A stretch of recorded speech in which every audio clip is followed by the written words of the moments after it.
1, 2. Okay, perfect. Let's go. So, okay, let's go. So, good morning, Drupal Dev Days. Thank you everyone to attend this session, especially after the party last night. Thanks to the survivors to come to this session. So I will do a presentation about UI Suite. Just a quick survey for the attendance. Who in the room already heard about UI Suite? By raising hand. Okay, 6, 7 people. Who already heard about UI patterns? A little bit more. Okay, perfect. And who knows what is a design system? Okay, even more. Perfect. Who is a backend developer? Who identifies backend developer? More backend, more front-end? Both. Okay, perfect. Seed builder only? Okay, thank you very much. So everyone, every profile in this room, I think I hope so, will learn some stuff. Who am I? I'm Florent. Maybe you know more about my nickname on Drupal.com as Grim Reaper. I do Drupal since more than 10 years.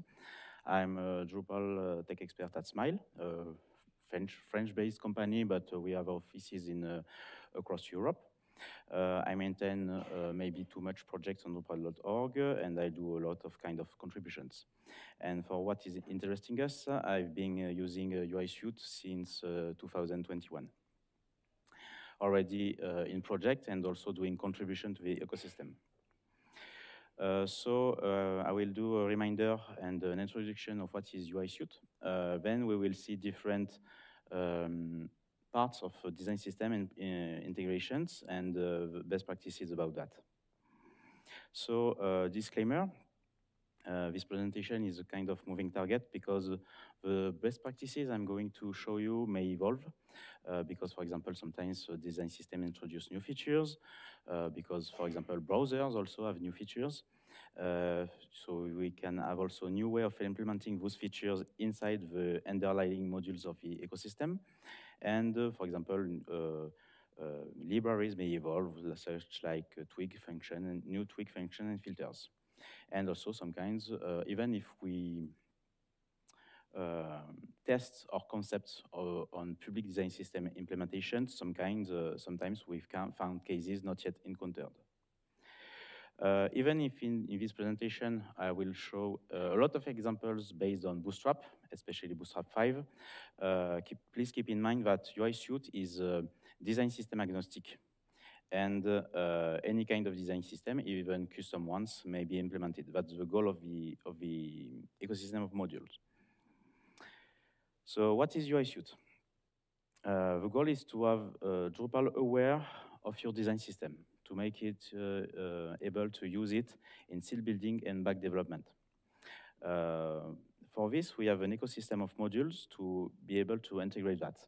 And also, it is a methodology that where I'm going to show you, because we put, in our mindset, we put the front-end developer at the center of the process. And we try as much as possible to ease the front-end development by requiring as less as PHP as possible, to be more YAML and Twig only. You can have more information on the project page, UI Suite. Different parts of a design system. So generally, a design system is composed of multiple parts. The main one that everyone generally have in mind is the components, what we call pattern and variants. I will go quick on that because we will see the different parts later. Styles, layouts, examples, sometimes a little bit forgotten. Themes and CSS variables, this is the new one, for example, and maybe later we will have also parts based on the icon management. So the ecosystem of Drupal modules, each part of the design system has its matching module or modules to allow to integrate the parts inside Drupal, either for backend development or seed building. So you can configure the parts of the design system in your config entities or theme settings or anywhere else. There is a kind of workflow inversion. One point, important point is that all those different parts of the design system, all those modules are independent from each other. If you are only interested, for example, in the components, you can use the UI patterns and its ecosystem, and that's it. No need to use, for example, UI examples, UI styles, etc., the other modules. If you are interested only, for example, in managing CSS variables, you can use just UI skins, and that's it. Workflow inversion. Generally, before that, on Drupal project, what you do is, for example, you configure your content types, your business model with what you want, and then later you do some custom backend development, and later your front-end developer will have to override templates, node article full, node article teaser, etc., etc. And so you have your markup really tied to your business. In UI Suite, the first step is that your front developer will create a theme, either custom or inheriting from one of the public design systems we implement. The front developer is doing the design system implementation inside the theme by declaring the components, the styles, the different parts of the design system. Then that way, after that, your site builder and backend developer will be able to use those different components in the code or in the configuration. That way, the design system is business agnostic. So now a focus about layouts and grids. This is this parts of the design system. Layouts plugin, it is a concept in core with a layout discovery module. And to declare this kind of plugin, you have two ways possible, either with a PHP class with an annotation, or with a YAML file, and by declaring YAML inside this YAML file. The problem is that with a PHP declaration, you can have a configurable plugin, whereas with the YAML declaration, you can't. It is a missing feature in core. And as we want to avoid PHP as much as possible, fortunately, we found the layout options module, which is here to fill the gap between those two declarations. And that way, you are able to declare options with this module. And so you get two YAML files. The first YAML files is to declare your layouts, like core provides it. The only specificity, for example, is that you need to tell your layout to use a specific class provided by the layout options module. And then in the layout options YAML file, you declare your options. Options that can be attached either or both to the layout itself or all the regions of the layout. You provide the different options. Generally, the options are CSS classes. It can be IDs, but mainly it is CSS classes. And also, you have a plugin system to provide the widget to configure your options.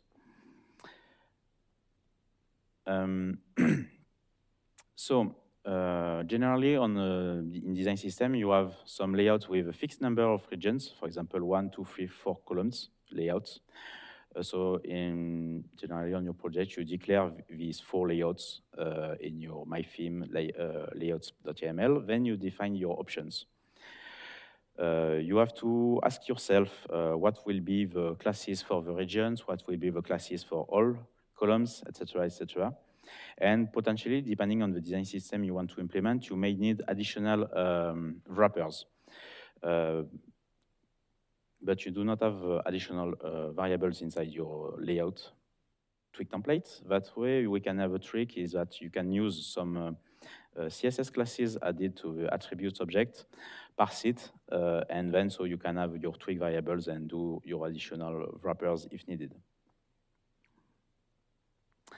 And the not opposite, but different problem is that with dynamic number of regions. For example, when you want to use your layouts with views results or an entity reference field with multiple references, you do not know in advance the number of, for example, columns you will have. For example, if you want cards on 3 columns, etc., you don't know in advance the number of cards. Generally, we define a row component. We will see later what components are. And the equivalence of layout options will be props inside this component, and layout regions will be the slots. And so you can configure it in your back office. Now, styles, utilities, and helpers. This is part of the design system. We have already a zoom on the ecosystem around the styles. For example, you have your different styles, which are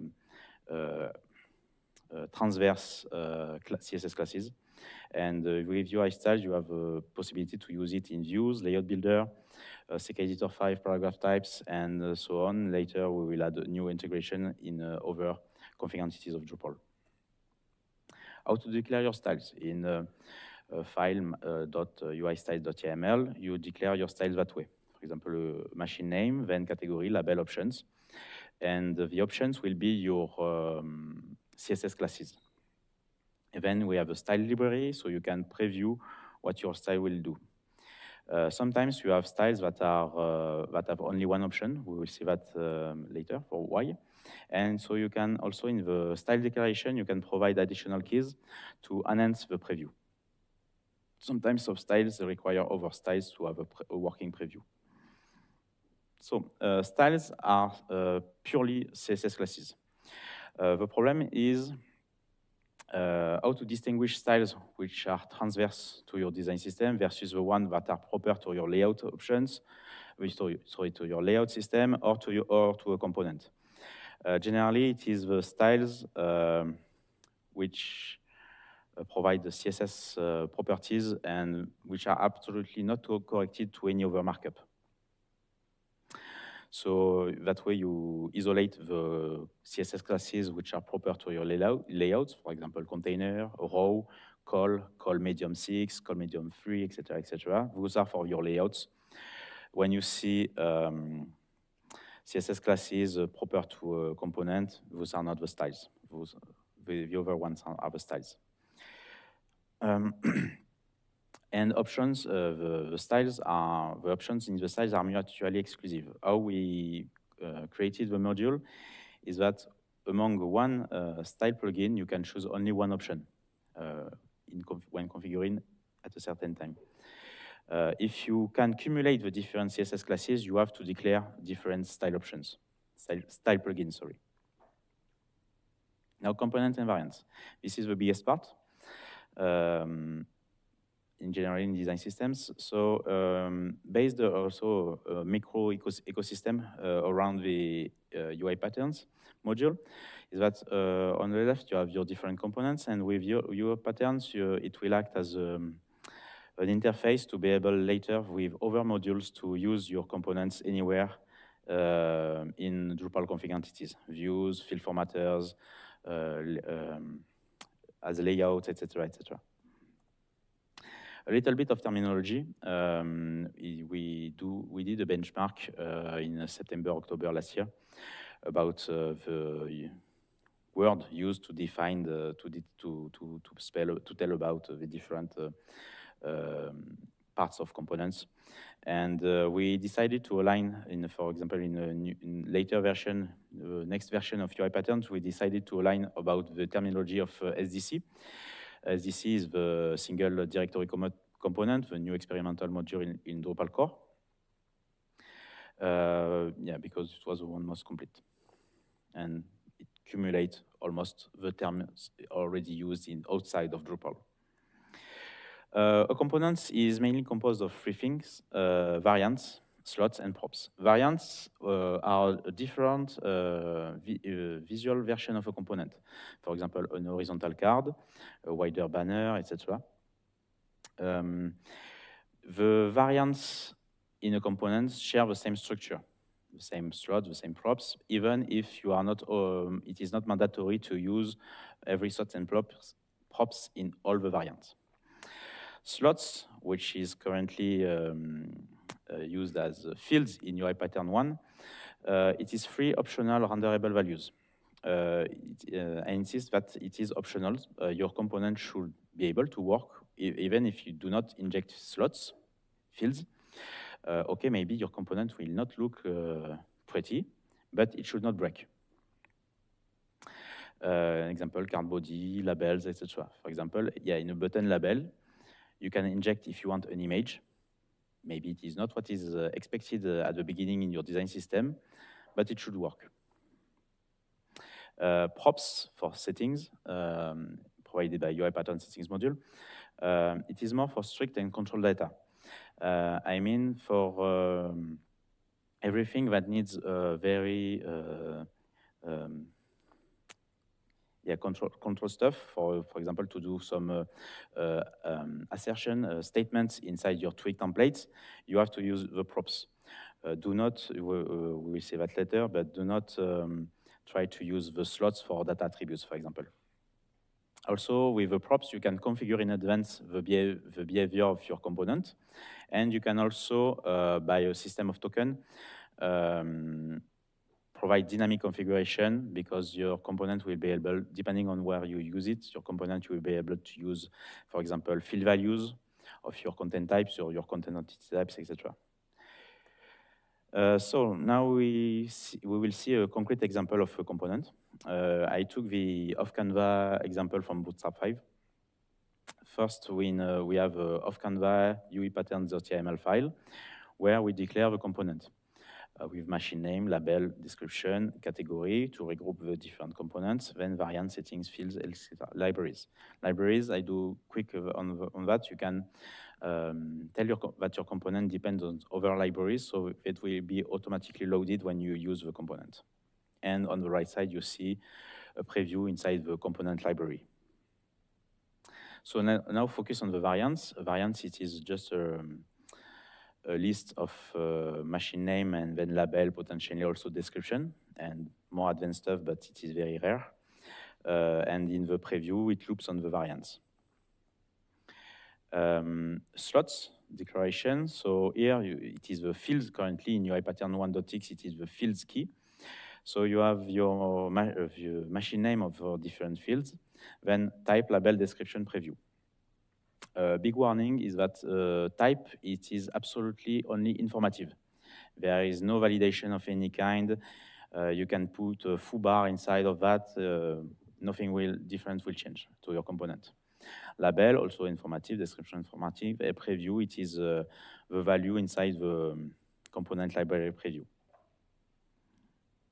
Opposed to props, settings, with settings key. You have also, it is a kid, and then you have also type, but here it is the reference to a machine name of settings type plugin. It is currently more to be able to allow you to select how you will configure your settings, your props. Maybe later it will evolve. There are also special kind of settings with attributes, etc., but very rare. And so you have your settings, the options of the settings, and the special keys allow expose and allow token, which allow later for dynamic configuration. And also you have in the preview, in the pattern library, it is displaying what your component expects as settings, etc. So now we take the exercise of identifying a component from an upstream design system. Existing design system is, I took the case of Bootstrap 5. And some tips and tricks. Component identification, sometimes when you give a look at an existing design system documentation, the examples provided may nest component. So here, in the case of the spinner component, okay, there are some examples like we can see on the screen, but do not be fooled. Those will be mixed with other component. Here it is inside a button component. So just identify your component clearly. Then also still some documentation is for how the design system had been intended, but not how it will be implemented inside Drupal. For example, the navbar documentation page on Bootstrap 5 show you, yeah, the navbar component. But when you give a look at the HTML of this component, you see, for example, a base CSS class for the base component, navbar. Then you see derivative CSS classes, navbar nav. So you have to figure out sometimes that you need some components. Also, another example of subcomponent when you can smell it is that when you have a base class, CSS class, then later a list of other markup with another base class accordion item here, in this case of the accordion. So you can smell that maybe at one moment you will need a subcomponent. Trust the code, not the doc. Okay, design systems are the well-documented design systems may provide already identified component section, but sometimes you can find the components outside this section. For example, in the case of tables, when you go inside the documentation and you will see that the standard HTML type table requires additional CSS classes, especially with variation around the base table class, CSS class. You can figure out that you will have a component here. For example, also in typography, there was the block quote component that was inside because it required a special HTML structure. When you have a special HTML structure, okay, I need a component. Next, second step is variant identification. An obvious example is for cards, and when you have a classic vertical card and horizontal card. A little bit more tricky is about base CSS class variation. When you have button, all the color variation, button primary, secondary, success, etc. Then button large, button small. For that, generally in the UI suite approach, we declare that as variants because we will see later that it will be easier for us to loop on those variants. Slots, next, further step is slots identifications. When you give a look at the examples, here it is the alert component. You can see the markup, alert heading, and then it is free. You can ask yourself, can I replace the markup by anything? And is it breaking or is it still working? That way you can easily see the different slots. Because you can inject anything. And what remains is the slots, the props, the settings. And for anything that is not already covered by variants, by slots, you have your props. What is dynamic data inside your component that requires settings for that? For example, heading level, position of the image, attributes, we have what else? Data attributes, etc. Then you have your props. A concrete example, still with of Canva, from Bootstrap 5. I choose this example because of 2 or 3 tricky parts. Yes, it is deliberate that in this presentation I chose trickiest example. So in the documentation from the stream, we see in the Canva documentation this HTML code example with the preview, okay, right? Next, second example, there is also, we can see the first markup, but also additional buttons. Yet again, don't be fooled, this is only for the preview and the documentation on the upstream design system documentation to works. It is not part of a component. So generally, your component starts with HTML div containing a class with the name of the component, generally, 99% of the time.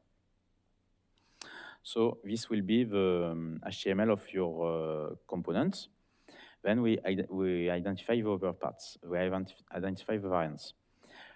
In the of Canva, when you give a look at the documentation, you see a responsive section and a placement section with those different CSS classes, still applied on the same div, at the same level of the div, the root div of the component. And you see in the documentation that this could be additive. today. You can have almost maybe more, but two main solutions will be to have an inner join to generate those variants, similar to the buttons previously.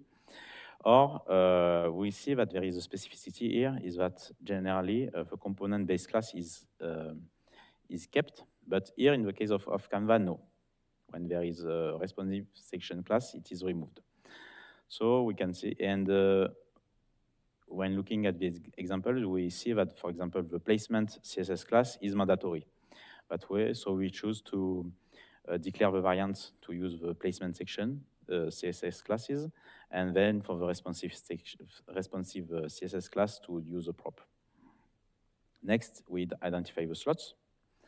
So we give a look at the HTML, and we see of Canva title. Generally, when you have a markup with a CSS class, almost we're using the BEM terminology, you can smell that it is a slot. Inside of that, you can put anything inside.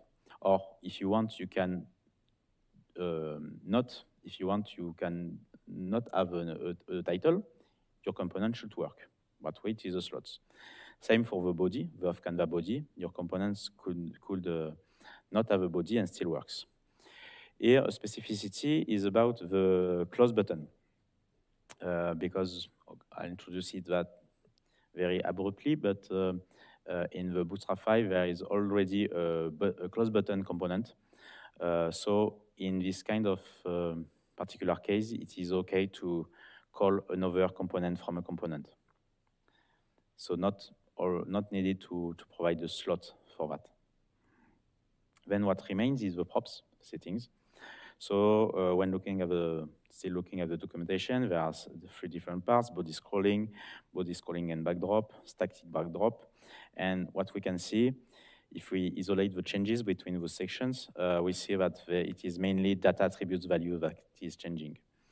And here it is to show one rule is avoid props paradoxes by leveraging orthogonality.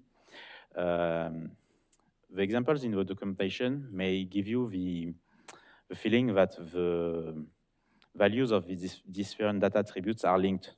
You cannot have this one true and false at the same time, or true or static and false at the same time, etc., etc. But no, do your test, and you can easily see that the two data attributes are independent. So even if not shown by the documentation, there are other cases which are working. So you can have two different props, and that's it. If the data attributes values were linked, you should have one props to be able to select one value in these props and do some mapping inside your tweak templates to avoid selecting different settings and ending up with an impossible scenario. Together, the different props, we have responsive, seeing from the variant step, backdrop and scroll, and we can add an heading level possibility section and of Canva ID for JavaScript. So, in the markup of the component, we see that of Canva, it is either from the pattern and from the props. Of Canva start, it is obtained by the variant. The other data attributes are from props. The heading level is from props. We have two slots and a call to another pattern. Now, component and twig variant twig templating. It is purely a list of tips. Always use the attribute object. Generally, 99% of the case, of the time, in your components twig template, use the attributes object. UI patterns provide you an attributes object every time, even if you have not prepared it. It prepared one. So, but use it. So, in case you have to call your pattern, your components with proper other HTML attributes, prepared by other modules from the ecosystem or by custom code, that way it will still work. Two code snippets because about the variants and the CSS classes derived from the variants, where we had the base class and the variants inside the We parse the variants and we add it to the base classes. Some tips about slots. Do not loop on some renders, on some variables that you expect to be lists if you do not need so. If you do not need to add specificities, don't loop, that's not needed. And also be careful while looping, because as mentioned, slots, there is absolutely no verification on slots. Generally, it is renderable arrays, but it is not mandatory. If you call your component in a custom way, you can directly inject a string, etc. So careful with your loop. And do not use slots into HTML attributes. It is, I think, one of the main problem when people use UI patterns is that you put fields, slots inside HTML attributes, and they have, oh, my markup is broken because when I print the component, I have a lot of wrappers around my field, etc. So it breaks my HTML attributes. So use props for that. Do not use slots. About the props, careful because when you do your declaration, you can mark a default value, but this value is currently only used in the configuration form. In the Twig template, it is absolutely not injected automatically, so be careful and provide a default value using a Twig default filter. No need to have ternary operators, and no need to have a test like different of empty string is empty, etc. Just check your variables like that. One last tip about what you expect to be Boolean. Boolean props. For Twig, false and null are the same. If you do if with controls, false and null is the same. So an advice is to conceptualize your props, your Boolean props at least, to be false by default. Keep components stateless. This one and the next one maybe have two important slides. At the beginning, the goal was to provide design system integration, which are business agnostic. So you can reuse your theme, reuse your integration across any number of projects, any number of sites you want. So to be able to reuse your components, you have to keep it stateless. You do not have to ask your component to know some roots on Drupal. Do not use URL objects or URL stuff like that. Do not call, I don't know, external services or use objects. Also, it will improve performance to keep it simple. So you will have to inject what you want inside your template. This is not to your component to reach your data. It is up to you to prepare your data and inject it inside your template. So for example, if in a card, in the examples of a card, generally at the bottom there are some buttons. But it is up to you to prepare the buttons before. It is not to a card to know that at this place there is a button. Because if you do not want button, here there will be a link prepared for nothing. Also, do not avoid Twig include. Generally you avoid to call a component from another component, except in the case where it is specifically intended by the design system, generally with a close button, or very specific cases, especially with nav bar and drop down, this kind of stuff. But it should be avoided as much as possible. So you inject the other components, for example, the button, you inject it inside the body that you already prepared. Avoid hard-coded ID values. Generally, when you have components that relies on JavaScript, you have to set an ID attribute. So you can prepare one random and also declare your ID as a prop. So if you have to control your ID because of other dependencies, you can, but if not needed, one will be generated randomly automatically. Another example, one last example for the seed building, Bootstrap 5 carousel.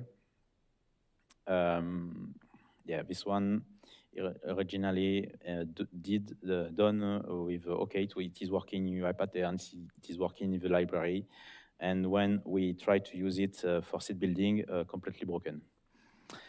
Generally, you want to use one component in the different view mode display.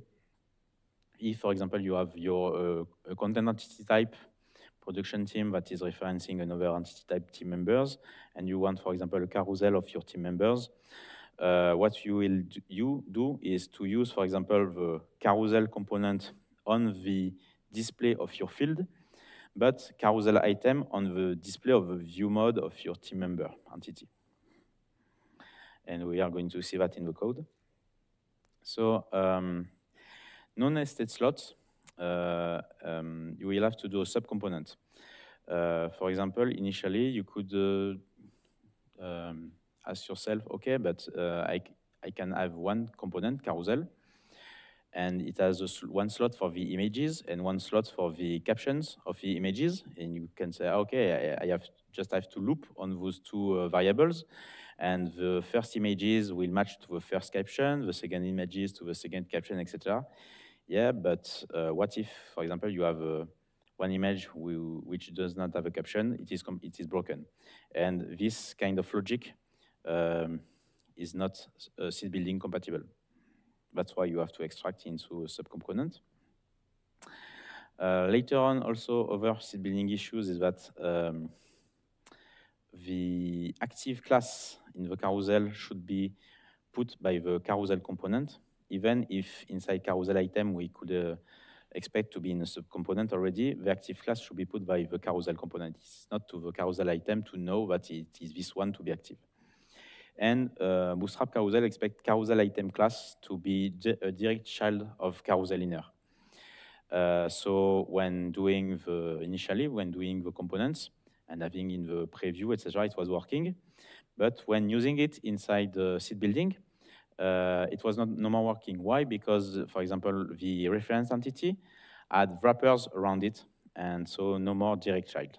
That's why it was up to the responsibility to a carousel component to add the classes directly in the slides.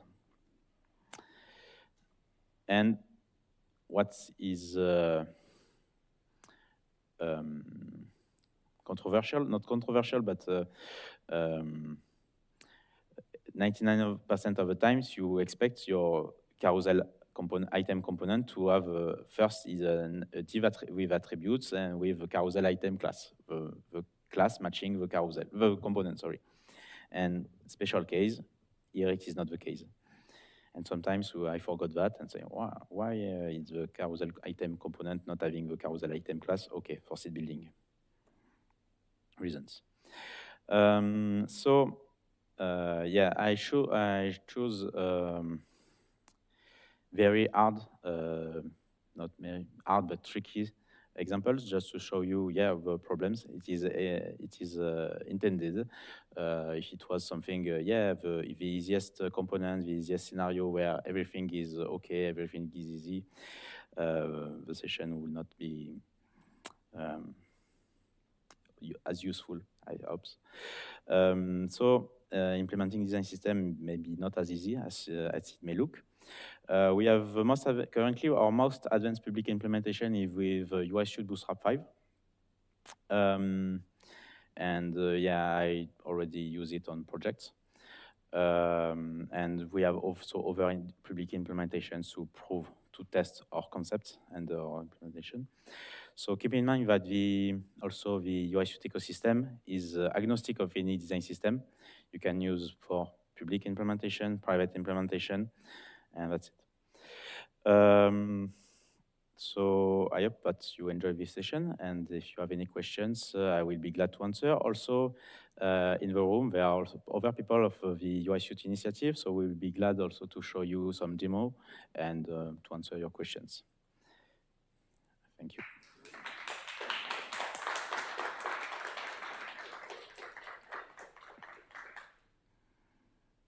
Any questions? Yeah, thank you.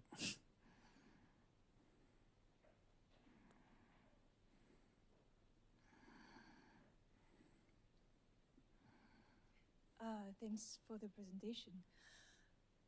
You mentioned really I'm sorry, I don't think the mic is working. Okay. Sorry. Yeah. Thank you. Oh, wow, that's slow. You mentioned quickly about paragraphs, really quickly. And paragraphs already has some kind of styles and layouts support. So can you tell more about how this interacts, or is it in addition, or is it instead, or? The current, I think it is for this slide about UI styles paragraphs. Okay. Yeah, when you declare your styles inside your design system integration, the styles will be available anywhere there is an integration for views, etc., builder, etc., etc. Currently, the implementation of UI styles paragraphs is with a paragraph behavior that you can configure.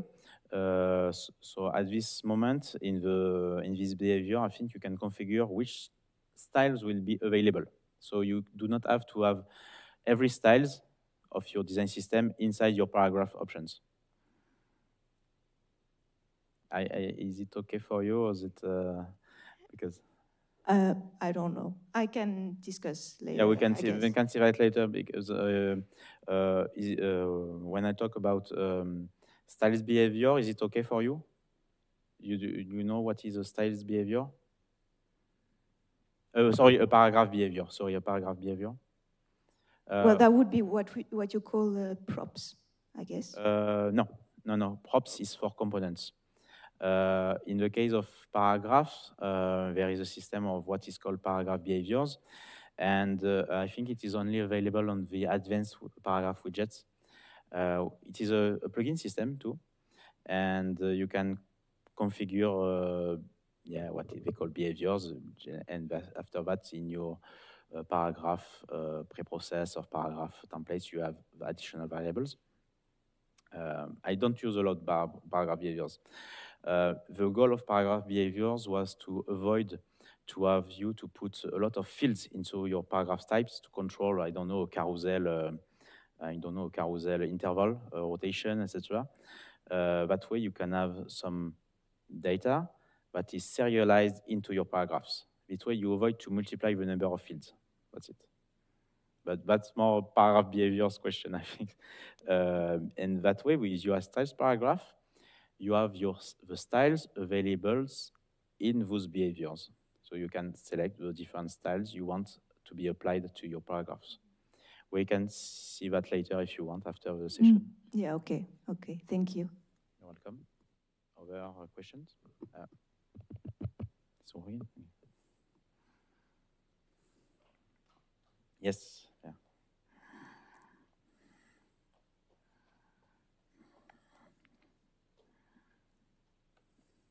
Well, first of all, thank you very much for your talk. And secondly, I have a question regarding building landing pages using this suite of modules. Because that's something we've tried and we were not very successful. At least it seems it's not very straightforward for now. So maybe we were doing something wrong, and I would like to know your approach to that. Okay. Thank you. So the question is about landing pages, okay. Generally, this is more about business modeling in this case. Also, what we do generally on projects is that we have a content type, a landing page, and generally also we use layout builder for that. Please keep in mind that UI Suite and Layout Builder are not mandatory. It is not mandatory to use Layout Builder to use UI Suite. But it has synergies. It is best, but it is not mandatory. And in Layout Builder, we use the layouts system, layout grids, to have the different sections. So the content manager can provide any kind of section inside your landing pages, and then you place blocks as block content types.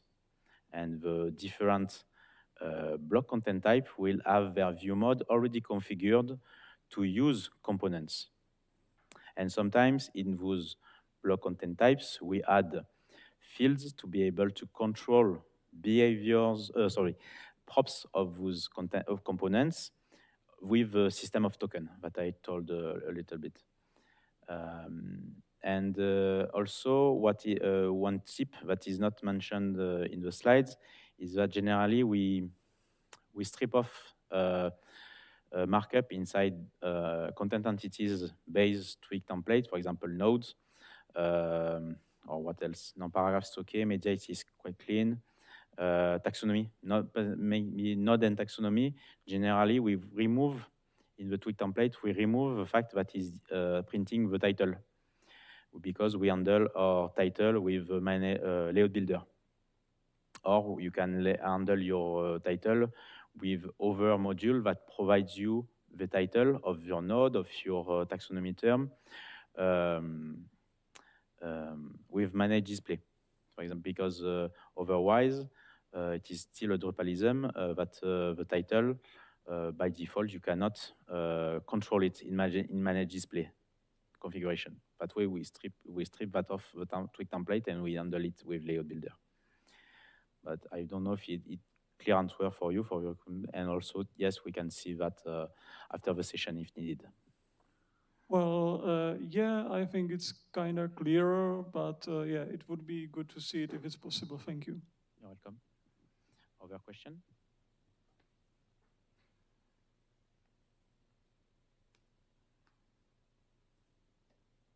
Thank you. Thank you very much.